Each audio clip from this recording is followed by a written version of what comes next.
Assalamualaikum warahmatullahi wabarakatuh. Selamat pagi anak-anak kelas 11 UPW. Minggu ini adalah minggu kedua memasuki pembelajaran daring di semester 1 saat kalian kelas 11 ya.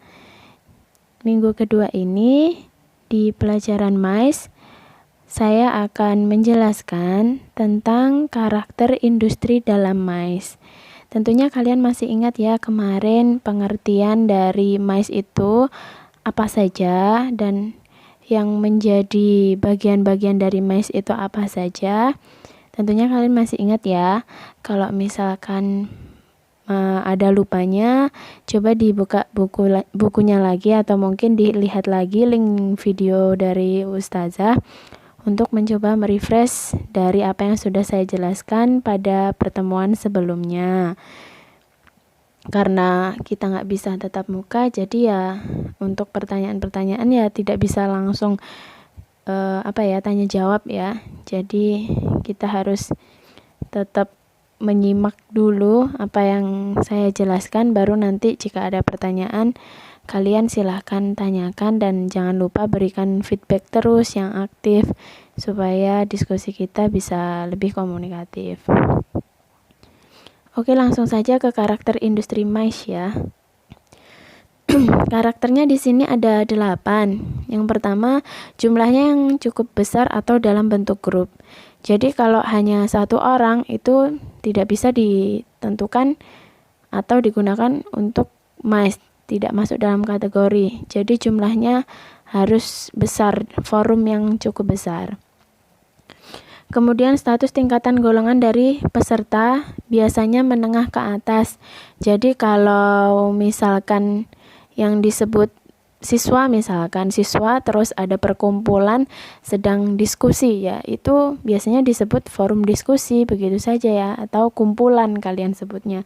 Kalau yang meeting, insentif, conference dan exhibition itu biasanya kalangan menengah ke atas atau mungkin pelaku bisnis atau pelaku usaha.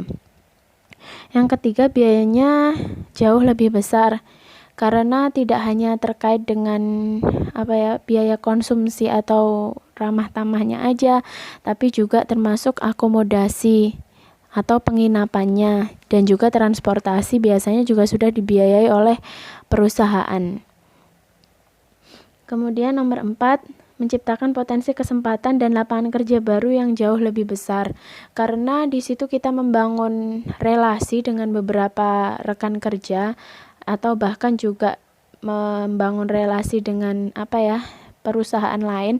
Jadi kita akan mendapatkan kesempatan lapangan kerja baru yang lebih besar. Misalkan teman yang dari perusahaan A memberikan kayak lowongan atau mungkin masukan kalau di sana jauh lebih baik dan sebagainya. Jadi kalau kita bisa membangun emosional secara baik dengan seseorang, akan terbuka lebar kesempatan kita untuk mendapatkan pekerjaan yang baru dan lebih layak. Kemudian nomor 5, sebagai media promosi yang efektif itu jelas karena di situ adalah forum diskusi yang ramai. Jadi itu sangat bagus sekali untuk sarana promosi atau mengiklankan usaha kita. Kemudian kesempatan pelaksanaan pada low season. Low season ini berarti saat musim yang sepi, jadi kayak bukan liburan. Kalau misalkan liburan itu disebut high season ya, jadi musim-musim ramai. Nah, jadi supaya lebih tenang kita harus ke low season, jadi pas hari-hari efektif kerja gitu. Nah, kalau yang weekend itu namanya holiday ya, bukan MAIS. Tapi juga bisa kayak family gathering itu diselipi, walaupun itu nuansanya liburan keluarga dengan rekan-rekan kerja bersama keluarganya itu, tapi juga di weekend bisa sebagai sarana holiday juga. Kemudian nomor 7, membuka dan menciptakan tujuan wisata menjadi pusat bisnis. Nah, ini benar banget karena apa? MAIS itu kan biasanya diadakannya di mana? Di hotel. Terus kemudian kadang juga di tempat-tempat wisata. Jadi kayak kita itu perlu membicarakan kemajuan perusahaan, perlu membicarakan kemajuan usaha kita, tapi kita juga disambi refreshing gitu loh. Jadi sambil menyelam minum air sih, bisa dibicarakan seperti itu. Jadi tempat wisata itu bisa jadi pusat bisnis kita, atau dengan kita kayak sering mengikuti MICE itu jadi pikiran kita lebih terbuka, bahkan lokasi yang ada di sekitar kita itu bisa dijadikan tempat wisata. Kemudian peserta hampir dipastikan membawa sponsor. Nah, ini jadi karena sarana untuk promosi, pastinya setiap peserta itu membawa apa yang akan mereka tampilkan di sana. Itu bisa produk, bisa jasa. Jadi usaha itu kan ada di bidang barang dan jasa. Jadi yang dihadirkan itu sesuai dengan usaha yang mereka miliki. Nah, gitu ya. Untuk selanjutnya, kalau karakteristik wisata MICE, kalau tadi industrinya MICE, sekarang wisatanya MICE. Tujuannya untuk jejaring bisnis dan informasi, edukasi dan sertifikasi, tukar-menukar pengalaman dan kesepakatan.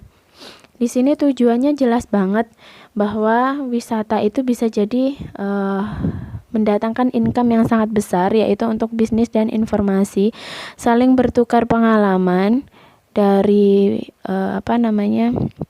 member perusahaan satu dengan yang lainnya. Terus kemudian juga untuk sarana edukasi atau pendidikan bagi kita yang belum berpengalaman. Mungkin untuk karyawan baru itu sangat cocok sekali, karena di situ kita akan mendapatkan ilmu yang baru. Kemudian infrastruktur dan fasilitas kualitas internasional. Nah, itu ada hubungannya dengan penerbangan, tersedianya barang dan jasa dengan harga wajar, dan juga sumber daya manusia di bidang MICE.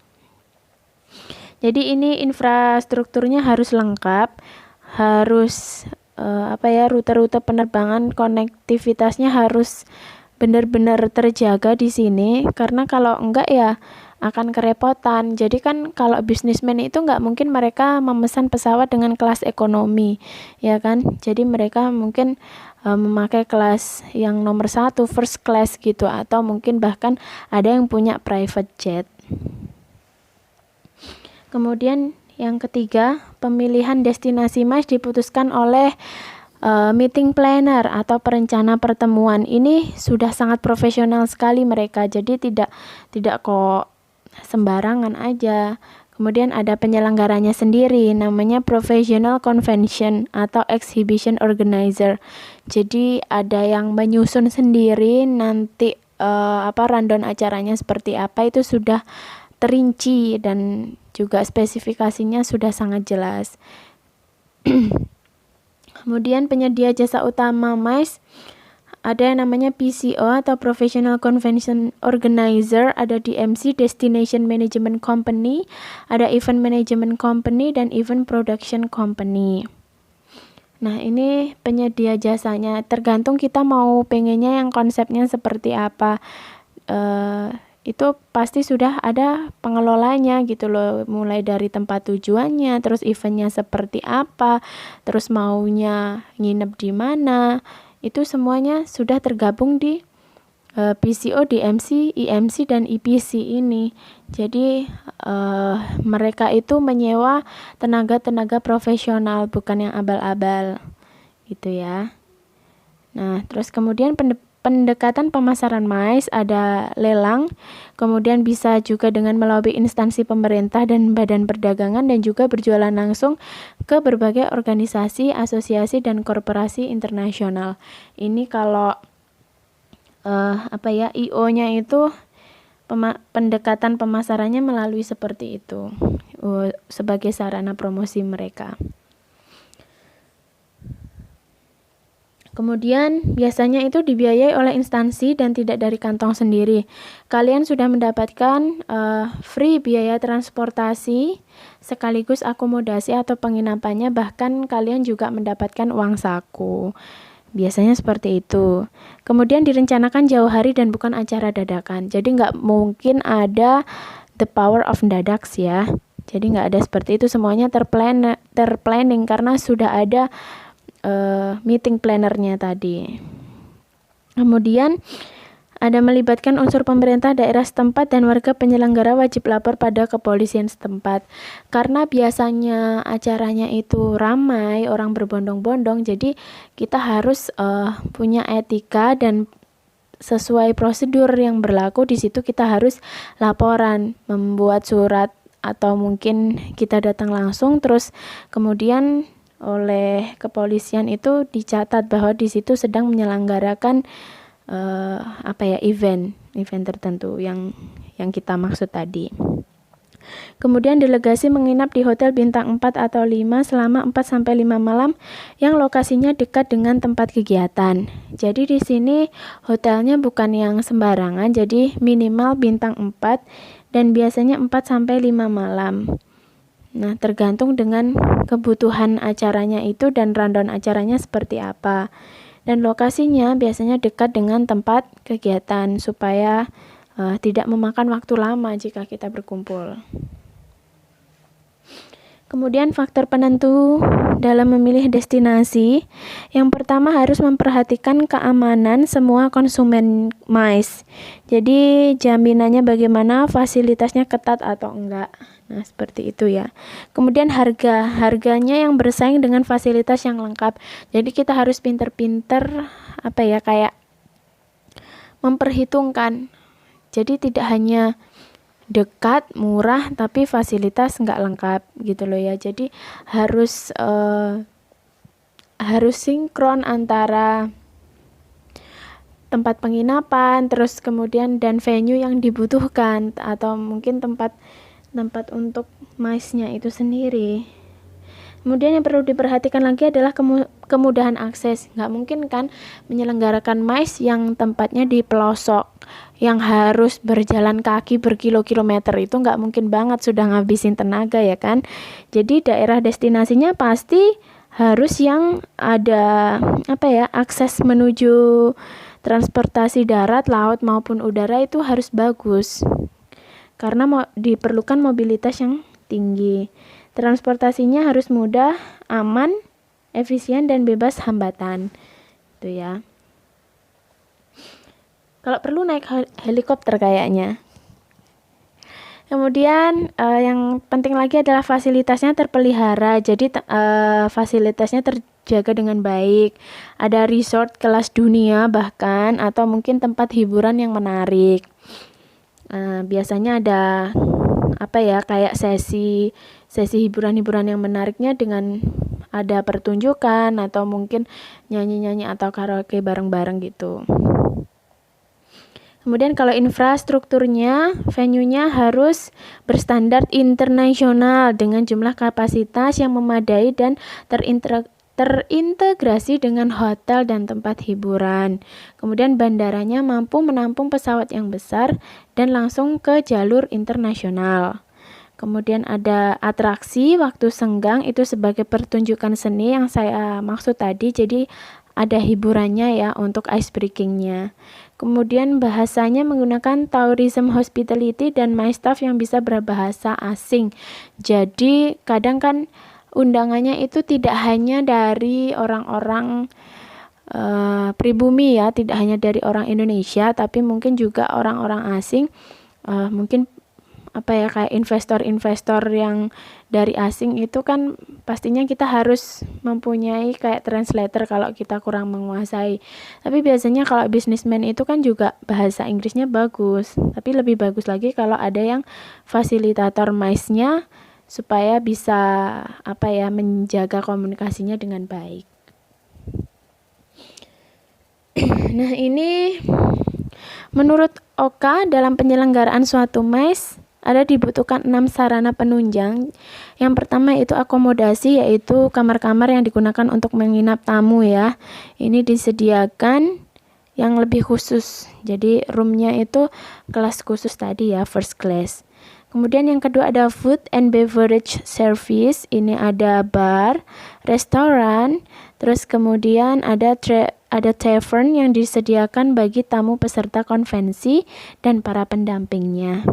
Kemudian yang ketiga ada entertainmentnya, ada teater, ada sinema, ada video program, dan lain-lain. Kemudian harus ada tempat shoppingnya seperti butik, department store, mall, atau shopping center, atau mungkin pusat oleh-oleh atau pusat souvenir. Kemudian nomor 5 harus ada transportasinya. Biasanya harus ada antar jemput dari airport, dari stasiun, dari terminal atau pelabuhan, atau bahkan mungkin ada limusin service, kendaraannya itu ya, mobil yang panjang itu. Nah, terus kemudian harus ada pendampingnya. Nah, boleh pakai supir atau tanpa supir. Terus kemudian pre, during, and post conference tour. Jadi harus ada kayak meeting plannernya tadi. Nah, meeting plannernya ini mengurus kegiatan-kegiatan turnya seperti ada di puncak atau mungkin di Danau Toba dan sebagainya. Terus karakteristik pengunjungnya ini biasanya jenis kelaminnya dikelompokkan, kemudian usianya itu umur responden pada saat melakukan survei, terus kota atau daerah tempat tinggal responden, tingkat pendidikan, status pekerjaan, dan pendapatan. Dalam hal ini pendapatan per bulan. Jadi karakteristiknya harus digolongkan sesuai dengan beberapa poin ini tadi. Nah, polanya di sini maksud dan kunjungannya menjadi tujuan utama yaitu perjalanan wisata. Terus kemudian frekuensi kunjungannya sesering apa? Terus tema perjalanannya itu sekelompok atau peserta yang melakukan perjalanan wisata ini. Alat transportasinya apa? Lamanya berapa hari, berapa minggu. Terus waktunya biasanya hari-harinya tertentu. Kalau mau yang low season berarti kita ambil yang hari-hari efektif, hari kerja. Terus kemudian besar pengeluarannya berapa. Wah, ternyata materinya sudah habis anak-anak, dan kita lanjut ke tugas proyek untuk kalian masing-masing secara individu. Kalian coba di sini disediakan tabel nomor, nama acara, tema acara, dan jenis MICE-nya seperti apa. Di sini ada 5 nomor, jadi nanti tolong diisikan semuanya. Nah, di sini perintahnya adalah mencari informasi mengenai acara atau event yang pernah diadakan maupun yang akan diadakan di daerah kalian dan kelompokkan ke dalam tabel berikut. Nah, kalau misalkan di daerah kalian itu mungkin kan kebanyakan kalau di sini itu di desa ya, jadi kayak jarang mengadakan MICE.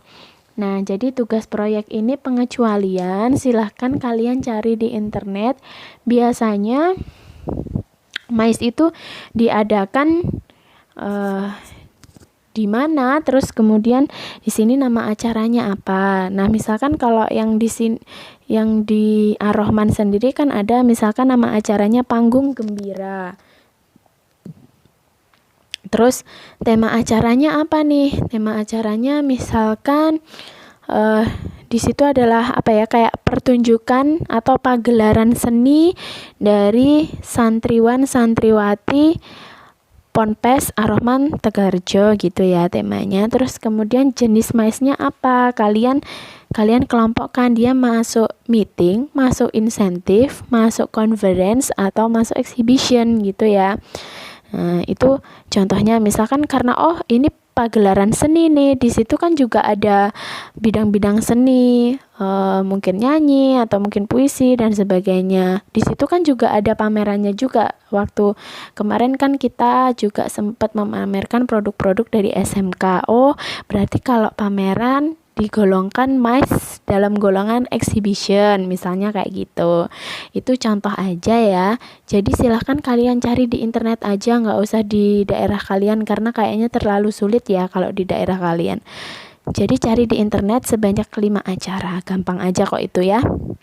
Nah, tugas yang harus kalian kumpulkan yaitu tugas proyek ini. Kalau untuk merangkum itu free ya untuk kalian, maksudnya bebas aja sih, fleksibel. Kalian boleh ngerangkum, boleh enggak, tapi kalaupun enggak juga harus ngerti nantinya kalau misal ditanya itu seperti apa, itu harus tahu juga. Jadi kalau untuk merangkum kali ini saya tidak mewajibkan, tapi kalau untuk tugas proyek wajib dikerjakan. Oke, gitu ya.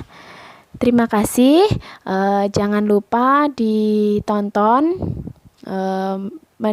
pembelajaran dari saya kali ini, terus kalian pahami, kalian kerjakan tugasnya, dan jangan lupa untuk laporan di web ataupun di aplikasi Si Akar Sky SMK Ar-Rahman. Terima kasih. Wassalamualaikum warahmatullahi wabarakatuh.